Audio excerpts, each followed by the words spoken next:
सावित्री व्रत की आप सभी को शुभकामनाएं। वट सावित्री व्रत से संबंधित सभी विशेष जानकारियां आप इस वीडियो में प्राप्त करेंगे, तो अंत तक वीडियो के बने रहिएगा। जैसे कि आप जानते होंगे, अखंड सौभाग्य का यह व्रत है जो जीवन में दुख दरिद्रता को दूर कर कर सौभाग्य में वृद्धि करता है और परिवार में खूब खुशियां लाने का कार्य करता है। पुत्रवत और साथ ही अखंड सौभाग्य का वरदान और पति की लंबी आयु के लिए यह व्रत माना जाता है। इस वर्ष 2024 में 6 जून दिन गुरुवार के दिन यह व्रत धारण किया जाएगा। ज्येष्ठ माह की अमावस्या तिथि के दिन यह व्रत धारण किया जाता है, जो कि अपने आप में अद्भुत है। इस दिन बट वृक्ष की पूजा की जाती है। बट वृक्ष की पूजा, अगर आसपास बट वृक्ष है, आपके प्रश्न आते हैं दीदी हम शहरों में रहने लगे हैं, यहाँ पर आसपास बट का पेड़ है ही नहीं, तो हम सभी क्या करें। तो ऐसे में आप सभी जो है विशेष तौर पर बट वृक्ष ना होने की स्थिति में देखिए कोशिश तो करें आप इस दिन। सबसे पहले कई भक्तजन तो दोपहरी में इसकी पूजा करते हैं, परंतु गर्मी अपनी चरम सीमा पर है, दोपहरी में पूजा न कर पाने की स्थिति में आप सभी सुबह सुबह ही सबसे पहले अपने जो घर के जो आप दैनिक स्नान इत्यादि से निवृत्त हो जाएं, लाल पीले रंग के कपड़ों का चयन कर ले।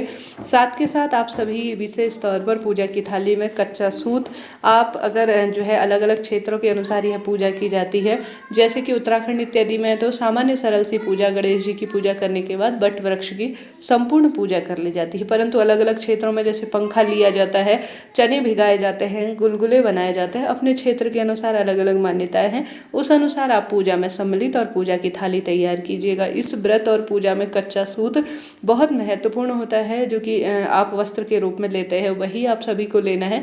और आप सभी को आवश्यक रूप से रोली, चंदन, मोली, अक्षत और सुहाग की सामग्री दान के लिए ले लेनी है। अगर आपके यहाँ ब्राह्मण देवता जो है साथ में आपके आकर सामूहिक रूप से पूजा कराते हैं तो अत्यधिक शुभ है, नहीं तो महिलाएं साधारण सरल तरीके से स्वयं ही इस पूजा को भी करती हैं। आप सभी जो है पूर्ण रूप से श्रृंगारित हो जाएं। सबसे पहले यह सुहाग का सबसे बड़ा व्रत है।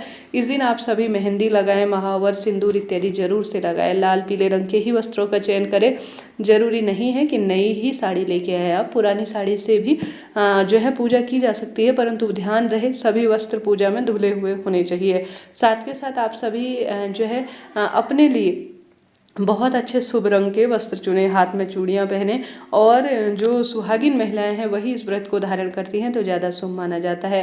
साथ के साथ बट वृक्ष में आप जानते होंगे ब्रह्मा, विष्णु, महेश तीनों देवों का वास है, और साथ ही बट वृक्ष के नीचे ही सती और सत्यवान की भी पूजा का विधान है। आप सभी को पूजा की थाली लेकर पूर्व या उत्तर दिशा की ओर बैठ जाना है। सबसे पहले बट वृक्ष को आपको स्पर्श कर कर प्रणाम करना है। तत्पश्चात आप सभी को बट वृक्ष की जड़ में थोड़ा सा कच्चा दूध, हल्दी मिश्रित जल समर्पित करना चाहिए। ओम नमो भगवते वासुदेवाय या नमः शिवाय ओम मंत्र का जाप करते हुए यह कार्य करें। साथ के साथ आप सभी को आवश्यक रूप से जो है बट वृक्ष में रोली, चंदन, मोली और सुहाग की सामग्री चढ़ानी चाहिए। अब कई भक्तजन चने इत्यादि से फेरी लगाते हैं, अपनी इच्छा शक्ति सामर्थ्य है, नहीं तो कच्चा सूत लेकर अपने दाहिने हाथ से। अब आप सभी जो है कई भक्तजन इसमें देखते हैं कि कितनी परिक्रमा लगानी चाहिए। शास्त्रों में कहा जाता है कि बट वृक्ष या कोई भी देव वृक्ष होते हैं उनकी 7 परिक्रमा लगाने का विधान है। अगर आपके यहाँ ज़्यादा ऐसा लोक मान्यता के अनुसार है कि 11, 21, 108 या जो अपनी इच्छा है उतने आप परिक्रमा लगाएं तो उस अनुसार कर सकते हैं, नहीं तो पर्याप्त है कि आप 7 परिक्रमा ही लगाएं। बहुत शुभ इसका स्वरूप माना जाता है। 7 परिक्रमा देव वृक्षों में सबसे अच्छी मानी जाती है, तो आप सभी को इस तरह से अपनी परिक्रमा संपूर्ण कर लेनी है। साथ के साथ आप सभी को वहाँ बैठी सुहागिन महिलाओं को आवश्यक रूप से सुहाग की सामग्री दान में देनी चाहिए, जैसे उनके मस्तक पर बिंदी धारण करवानी चाहिए, उन्हें भी सिंदूरा इत्यादि लगाना चाहिए। जो भी बड़े व्यक्ति या ब्राह्मण जन हैं उन्हें एक समय का भोजन देकर उन्हें प्रणाम आपको करना चाहिए। अब प्रश्न आते हैं कि गर्भवती महिलाएं इस व्रत को करें या नहीं। अगर आप सभी गर्भवती हैं तो अपने परिवार के अनुसार आप किसी जो है अन्य व्यक्ति, अर्थात आपके पेट में एक नन्हा शिशु पल रहा है, कठिन व्रत के स्वरूप में इसे ना करें। साधारण सरल सी पूजा कर लेंगे तो भी पर्याप्त रहेगा। परिक्रमा आप नहीं लगा सकती तो भी कोई दिक्कत की बात नहीं है। अलग अलग क्षेत्रों के अनुसार ऐसा भी किया जाता है कि माथे पर अर्थात मस्तक में जो बट का पेड़ का जो पत्ता होता है उसे भी धारण किया जाता है। यह फैल जो है गहने के स्वरूप में इस दिन माने जाते हैं। बट वृक्ष आसपास न मिले, बहुत दूर है कहीं से, तो सिर्फ आप बट वृक्ष की टहनी लाकर भी घर पर विधि विधान से पूजा कर सकते हैं। मौसमी फल जैसे तरबूज, खरबूजा और जो है विशेष तौर पर आम, ककड़ी इत्यादि भी बट वृक्ष के नीचे आप भोग स्वरूप समर्पित करें और इनका दान करें। इस तरह से इसकी पूजा की जाती है। साथ में प्रश्न आते हैं कि दीदी हमें बाल धोने चाहिए या नहीं, तो इस दिन तो आप बाल धो ही नहीं सकते क्योंकि गुरुवार का दिन है। एक दिन पहले ही आप सभी बाल धोकर सिर्फ इस दिन आप सभी अपने माथे पर जल का छीटन कर लेंगे तो भी यह पर्याप्त रहेगा आपकी पूजा आराधना को संपन्न करने के लिए। तो इस तरह से आप सभी को यह वट सावित्री व्रत संपूर्ण आपका करना है। पूरे दिन भर में आप चाय पानी पी सकते हैं, सुबह सुबह पूजा कर लीजिएगा, उसके बाद दिन भर में मौसमी फल, और क्योंकि गर्मी का समय है रहा ही नहीं जाता इतने कठिन व्रत में, निर्जल व्रत नहीं किया जाता है, यह व्रत जो है चाय पानी पीकर संपूर्ण किया जा सकता है, कोई दिक्कत की बात नहीं है। सुंदर ध्यान भजन इत्यादि करें, खूब प्रसन्न रहें और ज़्यादा से ज़्यादा जो है दान करें। पिछले साल का जो अगर आपने वट सावित्री व्रत का डोरा ले रखा है तो उसे आप सभी जो है अपने घर पर जो तुलसी माता है वहाँ पर रख दीजिए, यहाँ वहाँ ना फेंकें।